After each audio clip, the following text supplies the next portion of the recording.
अस्सलाम वालेकुम my dear students, welcome back. Lecture number 2 के पार्ट बी के साथ हम हाजिर खिदमत हैं। जैसा कि हमने आपको बताया था कि इस पार्ट में हम आगे मज़ीद इस टेबल से इन तमाम चीज़ों को टैली मार्क्स को लगा के हाजिर होंगे।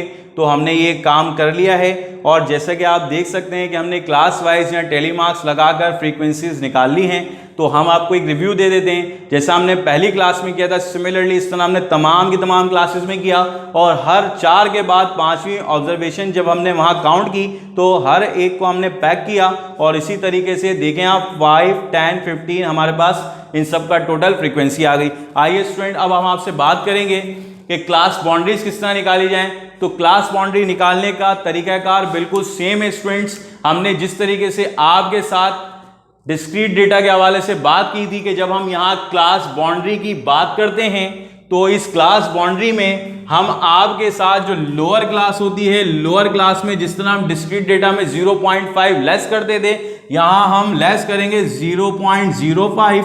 और जबकि अपर क्लास की बात करें तो अपर क्लास में स्टूडेंट हम ऐड करेंगे 0.05। तो उम्मीद करते हैं स्टूडेंट ये बात आपकी समझ आई होगी। आइए इसको क्विकली सॉल्व करते हैं। तो 1.5 में से जब हमने लेस किया 0.05 तो हमारे पास जो वैल्यू आती है 1.45 आती है। और जब हमने ऐड किया 1.9 में 0.05 तो स्टूडेंट्स हमारे पास जो वैल्यू आती है 1.95 आ जाती है। सिमिलरली 2 में से जब हम लेस करेंगे 0.05 तो हमारी वैल्यू 1.95 आ जाएगी। और फिर 2.4 में ऐड किया तो 2.45।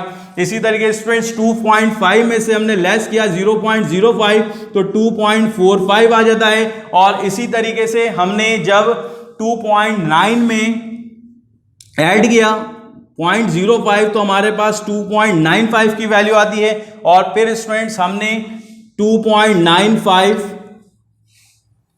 और फिर 3.45, इसी तरीके स्टूडेंट्स 3.45 और फिर 3.95, फिर 3.95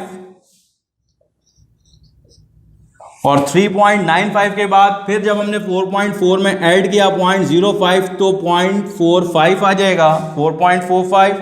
इसी तरीके स्टूडेंट्स जब हमने लेस किया 4.5 से 0.05 तो 4.45।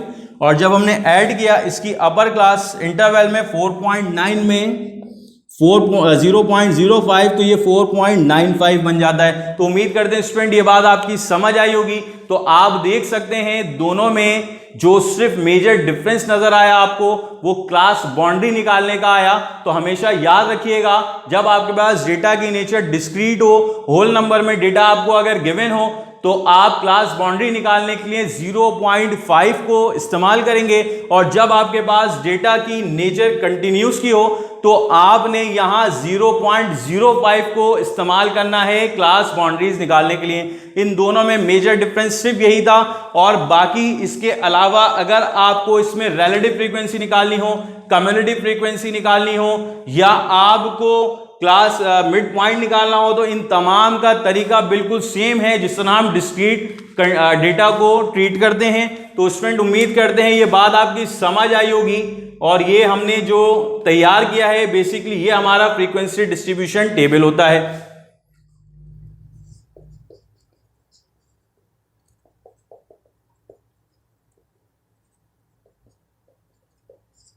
तो उम्मीद करते स्टूडेंट ये बात आपकी समझ आई होगी। इंशाल्लाह इस चैप्टर के नेक्स्ट फेज में आपके साथ क्वालिटेटिव डेटा के हवाले से बात करेंगे। तब तक के लिए अपना बहुत ख्याल रखिएगा। अल्लाह हाफिज, अस्सलाम वालेकुम।